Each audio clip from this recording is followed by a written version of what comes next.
And you think you have family troubles.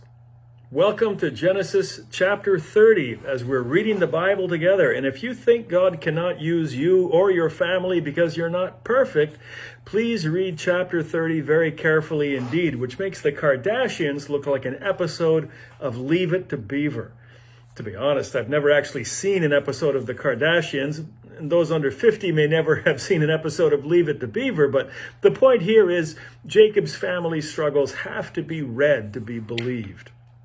First of all, he has two wives. If you ever thought having two wives is a good idea, you need to read this chapter, or incidentally, any example of from the Old Testament of someone with two wives. It never works out. There are always problems. And in our case today, the problems arise from issues surrounding fertility. Now, in Jacob's day, a woman's worth was often determined by the number and the success of her children. You may recall that Jacob, through the scheming of his father-in-law, ended up with sister wives, Leah the elder and Rachel the younger. Now, Jacob loved Rachel, kind of was stuck with Leah as part of the deal. The text tells us that God, in pity for the unloved Leah, blessed her with 4 boys, one after the other. Still, Jacob's affections lay with Rachel, but the pressure is building. Jealous of her sister's childbearing success, Rachel says to Jacob, "Give me children or I'll die." Jacob says that beyond performing his conjugal duties, the result really isn't up to him. But Rachel has a fallback plan. "Here's Bilhah, my servant. Sleep with her so that she can bear children for me, and I too can build a family through her." Now, you may remember a similar plot hatched by Sarah. That didn't work out so well. But this time, unconventional by our standards though it seems, this time it does.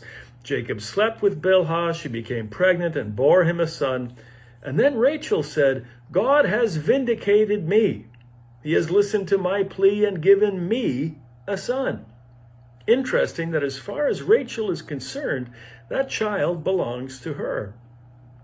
And the plan works a second time. Rachel's servant Bilhah conceived again and bore Jacob a second son. And then Rachel said, "I've had a great struggle with my sister and I have won." Well, I hope you're feeling awkward by this point. I certainly am, as these children seem to be functioning largely as pawns in a jealous game of sister chess. Now, Leah, Jacob's other wife, decides that 2 can play at that game, and so she took her servant Zilpah and gave her to Jacob as a wife. Leah's servant Zilpah bore Jacob a son and yet another. By now, the family tent's getting crowded, and Jacob, who isn't as young as he once was, is finding it increasingly difficult to get up in the morning. And now things really get odd, if you think they weren't odd yet. I'm just going to read you this passage. I don't have the courage to reword it. During wheat harvest, Reuben, one of the earlier sons of Leah, went out into the fields and found some mandrake plants, which he brought to his mother Leah. Now, mandrakes were considered a powerful aphrodisiac and a fertility food. Rachel said to Leah, "Please give me some of your son's mandrakes." But Leah said to Rachel, "Wasn't it enough that you took away my husband? Will you take my son's mandrakes too?" You see, Jacob's love for Rachel and lack of love for Leah still hurts. "Very well," Rachel said, "he can sleep with you tonight in return for your son's mandrakes." So when Jacob came in from the fields that evening, Leah went out to meet him. "You must sleep with me," she said. "I have hired you with my son's mandrakes." Poor Leah is reduced to purchasing not only Jacob's affection, but his conjugal attentions as well. So we read he slept with her that night. Well, and a couple of additional nights as well, for Leah bears 3 more children, 2 sons and a daughter named Dinah. But Rachel finally finds success as well, gives birth to Joseph. 1 more son will eventually be born to Rachel as well, but tragically, it will cost her her life.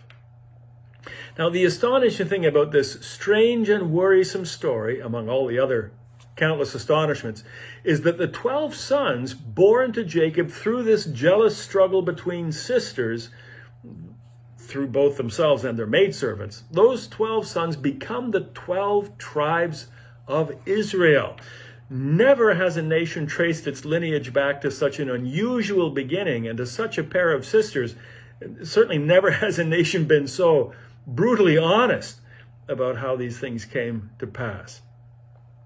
Mind you, these sisters come by their wheeling, dealing, and scheming honestly, or maybe I should say dishonestly, having learned it from their father Laban, who would have made a great host of let's make a deal, providing all the contestants would be content to leave bankrupt.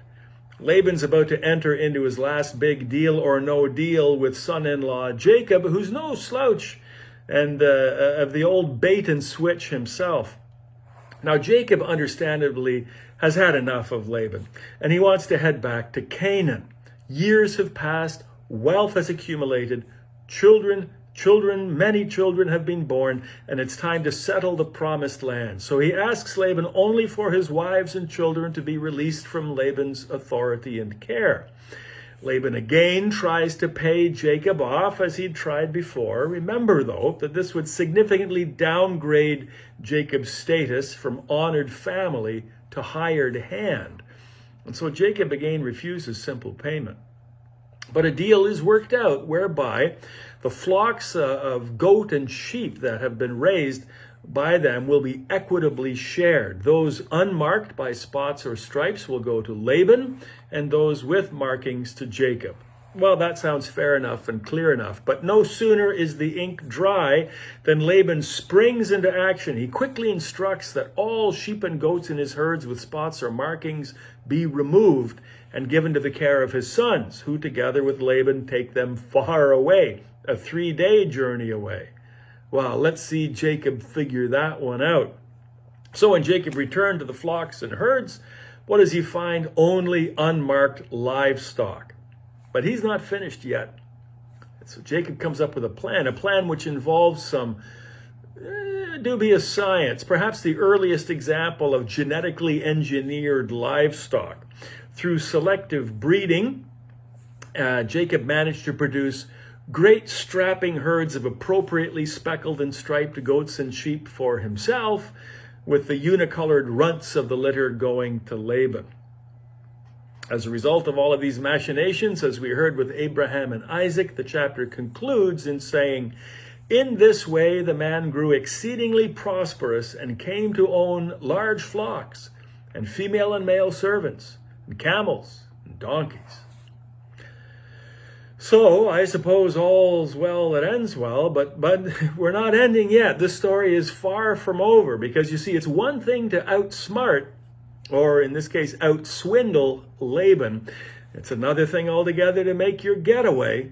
And for that, we're going to have to consult Genesis chapter 31 as we continue to read the Bible together. And we will see you then.